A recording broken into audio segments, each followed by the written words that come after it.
नमस्कार, मेरा नाम है मृत्युंजय और आप देख रहे हैं अमर उजाला। आज धन में आपके लिए एक बहुत अच्छी खबर, एक खुशखबरी लेकर आए हैं। महंगाई कम हो सकती है, चीजें सस्ती हो सकती है। क्या क्या सस्ता हो सकता है, महंगाई किस किस चीजों पे कम हो सकती है, जीएसटी किस किस चीजों पे कम हो सकती है। हमारे साथ हमारे वरिष्ठ सहयोगी वरुण कुमार जी मौजूद हैं। उनसे जानते हैं, समझते हैं कि आखिर आज इसका जिक्र क्यों हो रहा है कि महंगाई कम हो सकती है और एक आम आदमी की जेब को कितना आराम मिल सकता है। वरुण, क्या पूरी खबर है, क्या पूरा मामला है और क्या क्या सस्ता हो सकता है? जी, देखिए, वैसे तो हमने इस पर एक डिटेल एपिसोड और भी बनाया। जिन लोगों ने नहीं देखा हो, हमारी प्लेलिस्ट में जाकर वो देख लें। दरअसल हुआ क्या कि 15 तारीख को पीएम मोदी ने लाल किले से कुछ चीज़ों की घोषणा की, जिसमें एक चीज़ जीएसटी भी थी।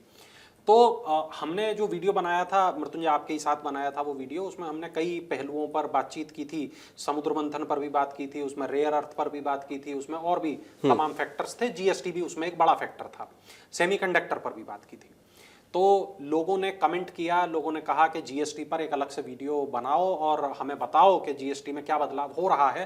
तो आप दर्शकों की जो आज्ञा है, आदेश है, उसका पालन करते हुए हम एक जीएसटी सेंट्रिक ये वीडियो बना रहे हैं, ताकि जीएसटी पे हम आपको एक विस्तृत बता सकें कि क्या क्या चीज़ें ऐसी हैं जिनके दाम कम हो सकते हैं। तो रिपोर्ट हमें ये बताती है कि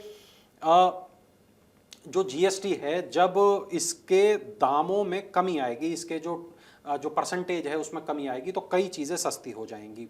आप मानिए कि जीएसटी में अभी जो 4 स्लैब हैं, 5% का, 12% का, 18% का और 28% का। इसके बाद इसमें 2 स्लैब तो बच जाएंगे, 5 वाला और 18 वाला। ये 2 चीज़ें बच जाएंगी। जो 12% जीएसटी वाले जो चीज़ें थी, जिसमें मक्खन थे, फ्रूट जूस थे, ड्राई फ्रूट थे, ऐसी तकरीबन जो चीज़ें हैं अधिकतर, वो 5% वाले दायरे में आ जाएंगी। यानी कि ऐसा हम मान सकते हैं सीधे तौर पर कि इन तमाम चीज़ों के जो दाम है मृत्युंजय, वो सीधे तौर पर कम हो जाएंगे। 7% तक ये चीज़ें सस्ती हो जाएंगी। 28% के दायरे में ऐसी चीज़ें थी जो जिसमें सीमेंट था, एसी था, टीवी था, फ्रिज था, वॉशिंग मशीन था, और ऐसी तकरीबन 90% जो ऐसी चीज़ें हैं मोटा मोटी, वो अब 18% के दायरे में आ जाएंगी। यानी तकरीबन 10% उन पे सस्ता हो जाएगा वो सब चीज़ें। मान लीजिए कोई एसी है, 25,000 का है, अब एसी पे 10% कम हुए, 2,500 रुपये कम हो गए, और अब आपको जो वो एसी है वो 22,500 का मिलेगा। 2,500 रुपये आपके सीधे तौर पर आपकी सेविंग्स हो गई। तो अगर आप मतलब मैंने बताया जैसे कि 2 स्लैब पूरे खत्म हो रहे हैं, ये इससे एक जो बड़ा फायदा है वो होने वाला है लोगों को। इसको हम शुरू से शुरू करें तो हमें ये समझ में आता है कि 2017 का वो साल था, उससे पहले केंद्र और राज्य सरकार जो है वो अलग अलग टैक्स वसूला करते थे। केंद्र सरकार एक्साइज ड्यूटी लगाते थे, रेस्टोरेंट एक अलग से सर्विस टैक्स लेते थे, इसके बाद में तमाम तरीके के सर्विस टैक्स लगते थे, सेल्स टैक्स अलग से लगता था, उसके बाद में आप देखिए कि चुंगी अलग से लगती थी। तो कई प्रकार के अलग अलग तरीके के टैक्स थे। तो बार बार इस चीज़ को सरकार देख रही थी और सरकार का ये कहना था कि इतने तरीके के टैक्स क्यों होने चाहिए, एक ही टैक्स क्यों नहीं होना चाहिए। अगर आदमी एक ही बार पैसे दे दे और एक ही बार वो टैक्स, मतलब वो जो बिल बन के आता है उसमें सीधा एक ही बार लिख के आ जाए कि आपने इतना टैक्स दिया है, ना कि उसमें टैक्स के बहुत सारे सेक्शंस लिखे हुए हो। हाँ, कोई टैक्स सर्विस टैक्स है, कोई टैक्स आपको सर्विस, मतलब आम आदमी को बहुत परेशान भी करता था। हाँ, वेट है, कई मतलब अलग अलग प्रकार की चीजें थी। तो अभी फिर ये तय हुआ कि जीएसटी लगेगी। अब जब जीएसटी 2017 में लागू हुई तो 2025 तक आते आते पता चला कि जिन टैक्स से हम बचना चाह रहे थे उनसे उनके नाम थोड़े बदल गए, लेकिन अभी भी हमें जो टैक्स हैं वो अलग अलग तरीके के देने ही पड़ रहे हैं। जीएसटी के कई स्लैब हो गए, एक तो ये परेशानी हो गई। दूसरी बात में जो 5%, 12%, 18%, 28%, ये तो 4 हो ही गए। इसके अलावा जेम्स एंड ज्वेलरी पर भी एक अलग तरीके का जीएसटी लगने लगी, जो 3% और 0.25%। फिर इस पर सेस भी लगने लगा। जिन राज्यों को नुकसान हो रहा था जीएसटी के कारण, उनकी भरपाई के लिए इसको सेस को लगाया गया था।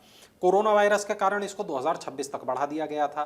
तो अब कई तरीके की जो दिक्कत परेशानी है वो लोगों को भी झेलनी पड़ रही थी, और जो जीएसटी से जुड़े जो वकील हैं, जो और प्रोफेशनल्स हैं, उनको भी झेलनी पड़ रही थी, और ऑब्वियसली जो दुकानदार हैं या जो व्यापारी वर्ग है उसको भी तमाम परेशानियां हो रही थी। समझ ही नहीं आ रहा था कि कौन सी चीज़ 5% वाली है, कौन सी चीज़ 12% वाली है, और मतलब उसको अलग अलग तरीके की जो किताबें हैं, डॉक्यूमेंट हैं, वो मेंटेन करने पड़ रहे थे। कंपनियां भी इस बात से बहुत परेशान थी, लोगों को भी ज़्यादा टैक्स देना पड़ रहा था। अब जो 12% और 28% है, ये वाला खत्म हो जाएगा, 5% बचेगा और आपका 18% बचेगा। ये दो चीज़ें बचेंगी, और एक 40% वाले एक टैक्स की बात और है कि वो और बचेगा। इस बीच में पता चलता है कि अभी जो जीएसटी काउंसिल के पास ये पूरा प्रस्ताव जाएगा, जीएसटी काउंसिल की इस पे मोहर लगेगी, उसके बाद राज्यों से एक चर्चा होगी, राज्य इसको बहुमत से पास करेंगे, इस जो पूरी काउंसिल का जो निर्णय है, उसके बाद में दीपावली के आसपास तक हम ये मान रहे हैं कि ये लागू हो जाएगा।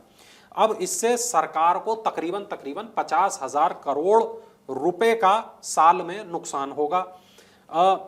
यहां यह बताना जरूरी है कि 2018-19 में तकरीबन 12 लाख करोड़ का टैक्स कलेक्शन सरकार को इससे था, और जो अब तकरीबन 22 लाख करोड़ रुपए तक का जो टैक्स कलेक्शन है वो सरकार को हो रहा है। रिपोर्ट हमें ये भी बताती है कि अगर जीएसटी बदलता है, जैसा हम चर्चा कर रहे हैं, तो 28 से 18 हो जाएगा, तो 1500 से 2500 रुपए जो एसी है उसकी कीमतें कम हो जाएंगी।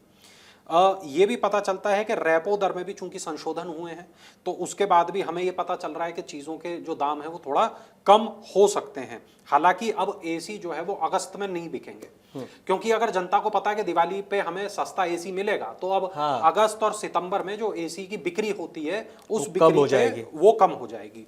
डीलर ही नहीं खरीदेगा, ग्राहक तो छोड़ दीजिए, डीलर क्यों लेगा उसको।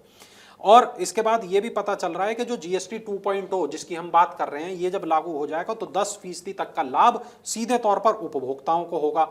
और हमें ये भी यहाँ पर पता चलता है कि कंपनियों का ये अनुमान है कि उपभोग को बढ़ावा मिलेगा। अगर कोई चीज़ सस्ती होगी तो लोग ज़्यादा उसको खरीदेंगे।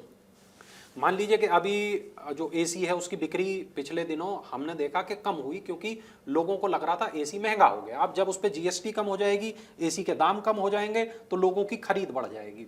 और सरकार चाहती भी यही है कि दिवाली से पहले ही सरकार को क्यों करना है, दिवाली से पहले मृत्युंजय सरकार को ऐसा इसलिए करना है कि दिवाली के आसपास जो अर्थव्यवस्था में बूस्ट हमें देना है, चाहे फ्रिज पे देना हो, चाहे मतलब इलेक्ट्रॉनिक्स के आइटम के जरिए देना हो। मतलब आप ये समझ लीजिए कि 28 से 18 जिनको किया गया है, वो जो भी चीजें हैं, सरकार ये चाहती है कि वो ज्यादा बिकें, इसलिए ऐसा सरकार फैसला कर रही है।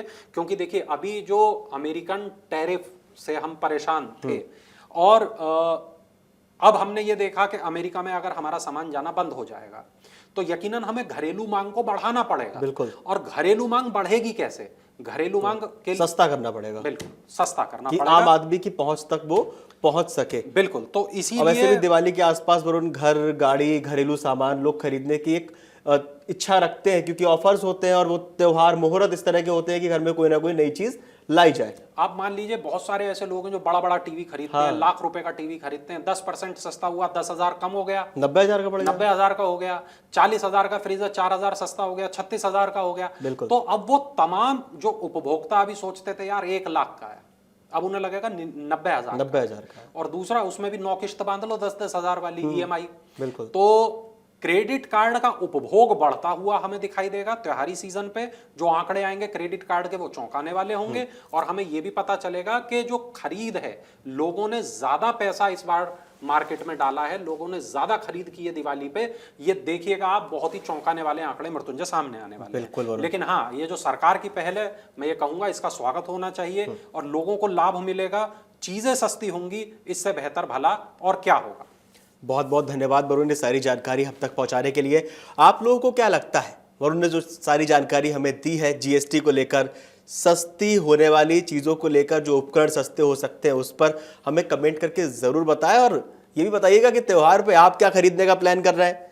और देश और दुनिया की तमाम बड़ी खबरें जानने के लिए देखते रहिए अमर उजाला।